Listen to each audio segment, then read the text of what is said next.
People talk a lot about inflection points in all sorts of areas, and they've talked about inflection points in mobile, and I think we're there. We're over that now. They're talking about inflection points in video as it relates to television versus online video, although the distinction's harder to draw now. The thing most inflection points have in common is that industries spot them a long time after the consumer has already spotted them. And I think the usage numbers, particularly in short form video, among certain cohorts of the population are already extraordinary and terrific in many respects. And YouTube being clearly the 800-pound gorilla in that particular room. The thing that fascinates me most about YouTube in particular is the fact that YouTube's audience profile is not the audience profile of television. Broadly speaking, and I mean broadly speaking, television's profile is more female than it is male. It's certainly more over 35 than it is under 35. And actually much more densely watched among people in their 40s, 50s and beyond. YouTube, on the other hand, is dominated by male audiences. And if you look, I think, at the top 10 channels on YouTube, perhaps only the beauty and wellness channel has even a simple majority of female viewers versus male viewers. And if you look at that same top 10, there's a massive majority of under 35s versus over 35s.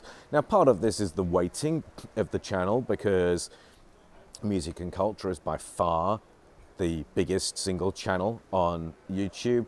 And you think about what makes up music and culture, and it's Vivo and all the sub-channels that go within that, as well as Warner Music and various others, and you would expect that that audience was going to be significantly younger than the population, as MTV was in its prime, and many others. But what's interesting to me is that that relatively young profile, more than 70% under 35, flows through all of the top 10 channels of YouTube that are available to advertisers. And I mention that last point because not all of YouTube is available to advertisers. And so it's been said by wiser people than me, if you want to reach young people, light viewers on television, who are often young people, then go figure, don't use television.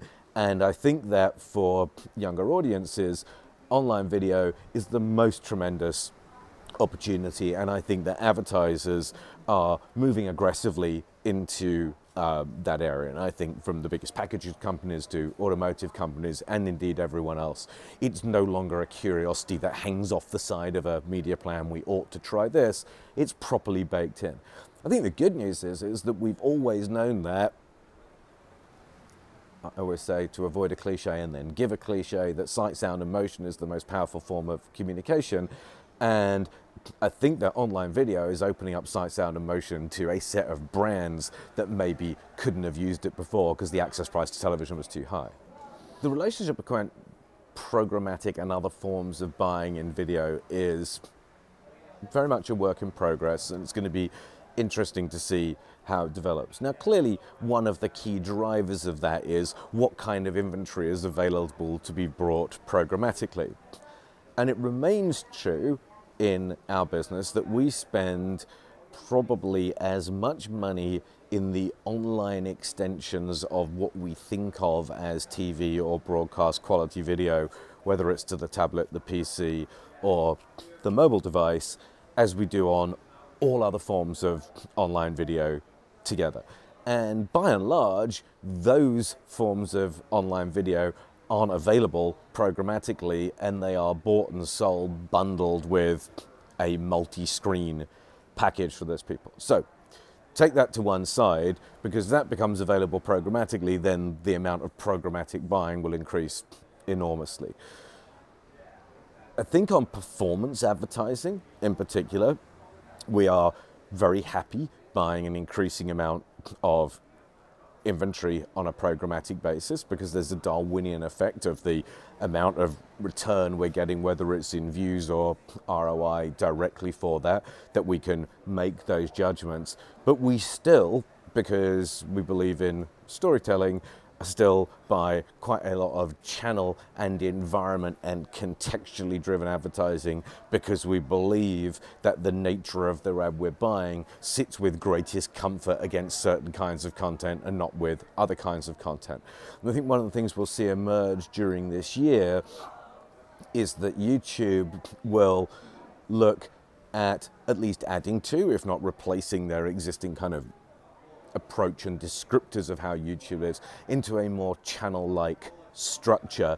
And I think we'll find more advertisers buying packages across YouTube Sports and YouTube Beauty and Wellness and YouTube Music and YouTube Gaming and various other things than maybe thinking about it just as a, if it runs on YouTube, it runs on YouTube, and therefore de facto programmatically, and we'll see what the results come from. So I think that I'm not saying that programmatic buying in video is nascent. It's certainly developing. It hasn't and won't completely substitute for channel and contextual buying, and it certainly has a gating factor on the nature of the inventory that's in the programmatic pool.